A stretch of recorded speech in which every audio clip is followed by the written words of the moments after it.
बिस्मिल्लाहिर्रहमानिर्रहीम। आज हम जिस टॉपिक को डिस्कस करते तो वो है इनडायरेक्ट कैलोरीमेट्री। तो इनडायरेक्ट कैलोरीमेट्री में हम दो मेन टॉपिक जो है वो डिस्कस करते हैं। एक है हेसला और दूसरा है बारन हेबर साइकिल। तो चलो स्टार्ट करते हैं। हेसला, सबसे पहले तो एक ये बात नोट कर ली कि हम इनडायरेक्ट कैलोरीमेट्री क्यों यूज़ करते हैं। तो इसके दो या तीन रीज़न है। तो एक रीज़न तो ये है मेरे ख्याल में कि जब रिएक्शन ज़्यादा स्लो हो जाते हैं, रिएक्शन वेरी स्लो रेट, जब रिएक्शन स्लो रेट में होता है तो इस वक्त हम इनडायरेक्ट कैलोरीमेट्री जो है यूज़ करते हैं। दूसरा क्या है, जब साइड वाले रिएक्शन हो जाते हैं, साइड वाला रिएक्शन के एक साइड या एक डायरेक्शन में जाए, ठीक है। दूसरा क्या है, तीसरा क्या है कि मतलब जब फार्मेशन, एक कंपाउंड के फार्मेशन हो जाते हैं और वो बहुत ही टाइम के साथ या डायरेक्टली वो अकर नहीं हो जाते, तो उस वक्त हम क्या करते हैं, हम इनडायरेक्ट कैलोरीमेट्री जो है वो यूज़ करते हैं। तो ये दो तीन रीज़न थे अबाउट द इनडायरेक्ट कैलोरीमेट्री। अब लिखते हैं हेसला। तो हेसला का स्टेटमेंट क्या है, सबसे पहले हम स्टेटमेंट लिखते हैं फिर बाद में एक्सप्लेन करते हैं। तो स्टेटमेंट कुछ इस तरह है, स्टेटमेंट ऑफ हेसला। तो हेसला का स्टेटमेंट ये है कि the heat of the reaction, the heat of the reaction, कि रिएक्शन का जो हीट होता है वो डिपेंड करता है, डिपेंड ऑन इनिशियल और फाइनल स्टेट्स या स्टेप पर डिपेंड करता है, initial and final steps of the reaction. और वो इंडिपेंडेंट होता है, डिपेंड नहीं करती किस चीज़ पे, बीच वाली जो स्टेप होते हैं, इंडिपेंडेंट ऑन इंटरमीडिएट स्टेप।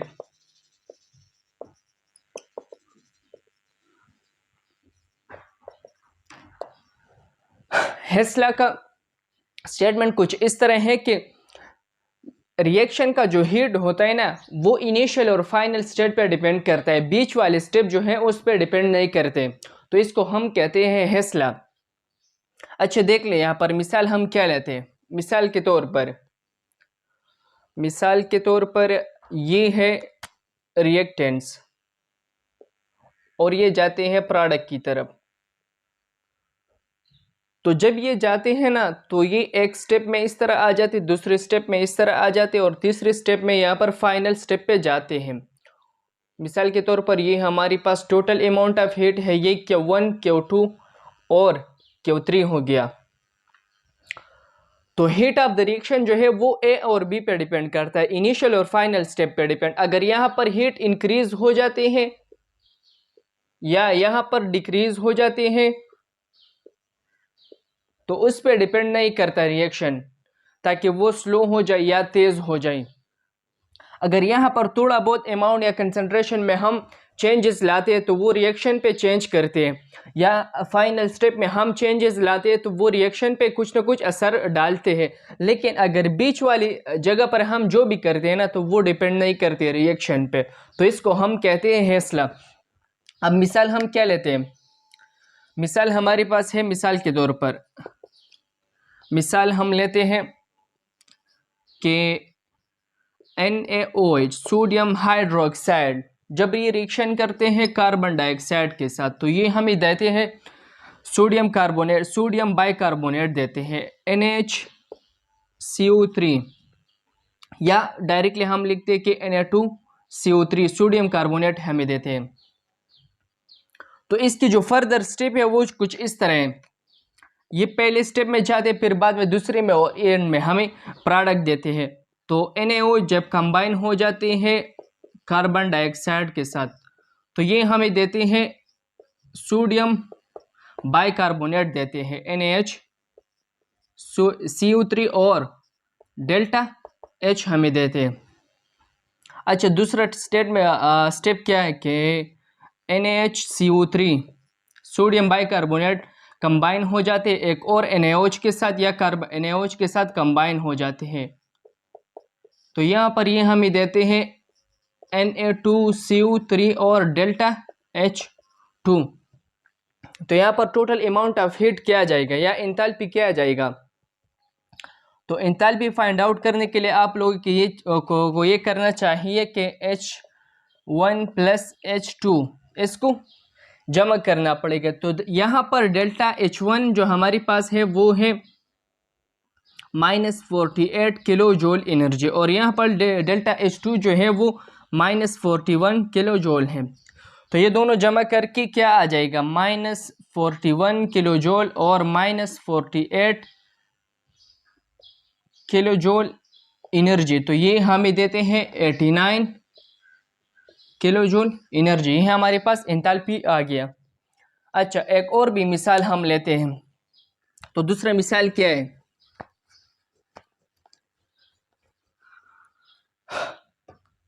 एक और मिसाल कुछ इस तरह, जब हम कार्बन डाइऑक्साइड के फॉर्मेशन करते हैं तो कार्बन ऑक्सीजन के साथ मिलकर कार्बन डाइऑक्साइड बनाते हैं, गैस बनाते हैं। लेकिन यहाँ पर जो फर्स्ट स्टेप है ना, तो कार्बन कंबाइन हो जाते हैं हाफ ऑफ ऑक्सीजन मॉलिक्यूल के साथ, और ये हमें देते हैं कार्बन मोनोऑक्साइड। दूसरा स्टेटमेंट क्या है कि कार्बन कंबाइन हो जाते हैं एक और कार्बन मोनोऑक्साइड मॉलिक्यूल के साथ, तो ये हमें देते हैं कार्बन डाइऑक्साइड देते हैं। तो यहाँ पर बीच में क्या है? बीच में कार्बन मोनोऑक्साइड है, तो इस पर तो रिएक्शन डिपेंड नहीं करता। ये तो ये एक दूसरे के साथ क्या हो गई? कैंसिल हो गई। और यहाँ पर ये -x की मिसाल के तौर पर बराबर है, और ये बराबर है -y के। तो एंथैल्पी क्या आ जाएगा? तो एंथैल्पी फाइंड आउट करने के लिए -x और -y की जो एडिशन है वो कर ले। तो इससे आपके पास क्या आ जाएगा? एंथैल्पी चेंजेस या हीट जो रिएक्शन का जो हीट होता है वो आप लोग फाइंड आउट कर सकते हैं। तो मतलब हिस लॉ का जो बेसिक कंसेप्ट है वो क्या है कि ये डिपेंड करता है इनिशियल और फाइनल स्टेट पे, बीच वाले जो स्टेप होते हैं उस पर डिपेंड नहीं करते।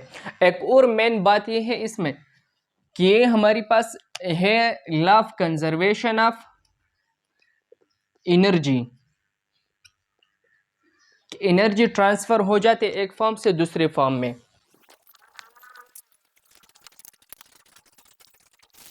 अच्छा, अब बारन-हेबर साइकिल। तो बारन-हेबर साइकिल जो है ये असल में एक टेक्निक्स है, और किस बेस पे है? टेक्निक्स। और ये बेस ऑन क्या है? बेस ऑन हिस लॉ के बेस पर ये हम एक्सप्लेन करते हैं। तो बारन-हेबर साइकिल जो है ये हम यूज करते हैं to find out the latest energy.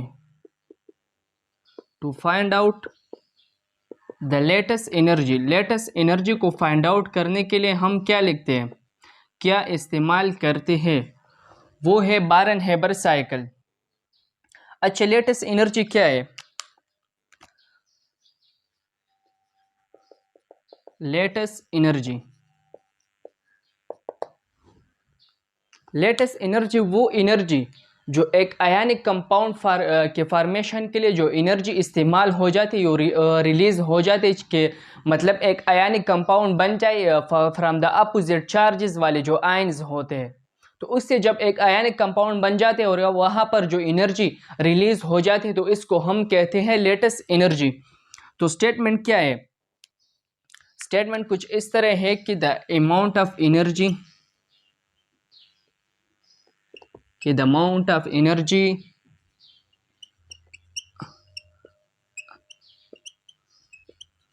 Release when 1 mole, कि जब 1 mole, when 1 mole of ionic compound, कि जब 1 मोल ऑफ आयनिक कंपाउंड बन जाए किससे? From the gaseous ion. Gaseous ions, और वो क्या है? Of opposite charges. जब अपोजिट चार्जेस वाले गैसियस आयन्स होते हैं उससे एक आयनिक कंपाउंड बन जाए तो इसको हम कहते हैं क्या? Latest energy. मिसाल क्या लेते हैं हम? मिसाल के तौर पर सोडियम गैसियस फॉर्म में, जब ये कंबाइन हो जाते हैं क्लोरीन के साथ गैसियस फॉर्म में, और ये आयन्स है ना ये पॉजिटिव ये निगेटिव अपोजिट चार्जेस हो गए ना। जब ये कंबाइन हो जाते हैं 1 मोल ऑफ आयनिक कंपाउंड बनाते हैं, NaCl को बनाते हैं। आयनिक कंपाउंड है ना, तो इसको हम कहते हैं लेटेस्ट एनर्जी। तो यहाँ पर कुछ एनर्जी जो है वो रिलीज हो जाते हैं ना, तो इसको हम कहते हैं लेटेस्ट एनर्जी। अच्छा, अपोजिट चार्जेस है ना, ये दोनों क्या है, अपोजिट चार्जेस हैं। लेकिन ये स्टेप जो है ये डायरेक्टली नहीं होते, तो डायरेक्टली नहीं होते इसलिए हम इनडायरेक्टली ये इस्तेमाल कर सकते हैं। तो इसके लिए क्या है, बारन हेबर साइकिल जो है ये टेक्निक्स हम यूज़ करते हैं। तो किस तरह के स्टेप इसमें आ जाते हैं बीच में, तो वो हम लिखते हैं। एंथैल्पी चेंजेस वाले जो स्टेप होते हैं ना, इसके लिए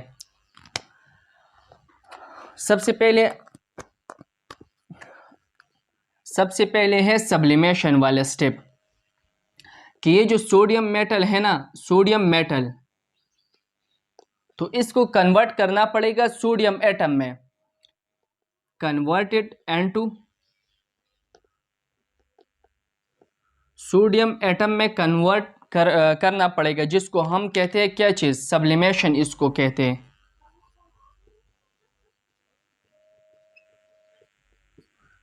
अच्छा, दूसरा स्टेप क्या है, दूसरा स्टेप ये है कि ये तो है मेटल है ना सोडियम, तो मतलब मेटल का मतलब क्या है कि इसमें फ्री इलेक्ट्रॉन है। तो फ्री इलेक्ट्रॉन जब इसमें होते हैं तो वो तो गैसियस फॉर्म में आ जाते हैं, लेकिन क्लोरीन के साथ वो कंबाइन नहीं हो जाते, तो वो क्या करेगा, एक इलेक्ट्रॉन को क्या है, लॉस करेगा। तो सोडियम क्या करेगा, लॉस 1 इलेक्ट्रॉन। तो मतलब क्या है कि आयोनाइजेशन एनर्जी जो है वो फॉलो करेगा, आयोनाइजेशन एनर्जी। अच्छा, तीसरा स्टेप क्या है, यहाँ पर जो क्लोरीन है ना, तो क्लोरीन मॉलिक्यूल को डिसोसिएट करना पड़ेगा, क्लोरीन एटम बन जाएगा, 2 क्लोरीन एटम जो बन जाएगा, तो इसको हम कहते हैं डिसोसिएशन, डिसोसिएट हो गया ना। अच्छा, चौथा स्टेप क्या है, चौथा स्टेप ये है कि क्लोरीन का डिफिशिएंसी ऑफ 1 इलेक्ट्रॉन है, तो मतलब स्टेबल नहीं है, एक इलेक्ट्रॉन की ज़रूरत है। तो ये क्या काम करेगा, एक इलेक्ट्रॉन को गेन करेगा। जब एक इलेक्ट्रॉन को गेन करते हैं तो इसको हम कहते हैं, या एक या ज़्यादा भी हो सकते हैं, लेकिन इसको क्या कहते हैं, gaining of electron, electron affinity. तो क्लोरीन जो है वो इलेक्ट्रॉन को गेन करेगा, गेन 1 इलेक्ट्रॉन। जब एक इलेक्ट्रॉन को गेन करते हैं तो इसको कहते हैं इलेक्ट्रॉन एफिनिटी। अच्छा, अब पांचवा जो स्टेप है ना, पांचवा स्टेप, तो पांचवा स्टेप में कुछ इस तरह हो जाती है कि सोडियम आयन जो है प्लस वाला, तो प्लस कहाँ से आएगा, यहाँ पर एक इलेक्ट्रॉन इसने लॉस किया ना, तो ये कंबाइन हो जाते हैं क्लोरीन के साथ, और क्लोरीन का जो आयन्स है वो निगेटिव है। तो निगेटिव आयन किस वजह से है, यहाँ पर क्लोरीन ने एक इलेक्ट्रॉन को क्या किया, गेन किया, तो निगेटिव चार्ज आ गया। तो 2 अपोजिट चार्जेस है ना, 2 अपोजिट चार्जेस, 2 अपोजिट चार्जेस है और आयन्स जब कंबाइन हो जाते हैं और आयनिक कंपाउंड को बनाते हैं, NaCl को बनाते हैं, तो इसको हम कहते हैं लेटेस्ट एनर्जी। और लेटेस्ट एनर्जी को फाइंड आउट करने के लिए हम जो टेक्निक्स इस्तेमाल करते हैं, तो इसको क्या कहते हैं, बारन हेबर साइकिल। अच्छा, अब लेटेस्ट एनर्जी को किस तरह फाइंड आउट करना है, कि delta H is equal to, सबसे पहले वाली स्टेप में क्या है, सब्लिमेशन है ना, तो आप लिखेंगे कि डेल्टा H1 सब्लिमेशन। दूसरा स्टेप क्या है, आयोनाइजेशन एनर्जी है ना, तो डेल्टा H आयोनाइजेशन एनर्जी। तीसरा स्टेप में क्या है, डिसोसिएशन है ना, तो डेल्टा H डिसोसिएशन। और चौथा स्टेप क्या है, डेल्टा H4 क्या है, इलेक्ट्रॉन एफिनिटी है ना, तो जब ये 4 स्टेप कंबाइन हो जाती है तो इससे आप एंथैल्पी चेंजेस या हीट जो है आप फाइंड आउट कर सकते हैं।